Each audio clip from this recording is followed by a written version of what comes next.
Of all the laws that we have, there's perhaps nothing more controversial than the idea of tightening laws on guns. But that's exactly what the King County Council just did. Council members just approved three main things.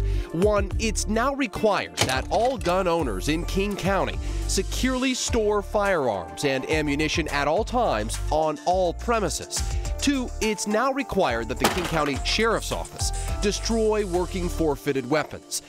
That way no one else can get their hands on them. And three, the council established a work group that includes young adults to try to come up with strategies to curb gun violence.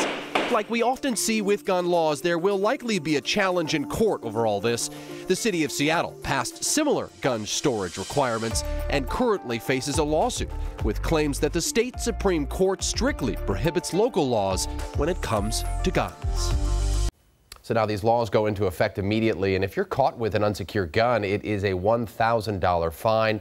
It wasn't smooth sailing in council chambers. Several members are concerned about how all this might conflict with an initiative that voters will decide on next month, and it will be raising, if passed, the purchasing age of a semi-automatic rifle from 18 to 21. All of this, Steve and Joyce, of course, being eyed very carefully by the National Rifle Association, likely for a lawsuit very soon. All right, keep our eye on it. Thank you, Jake.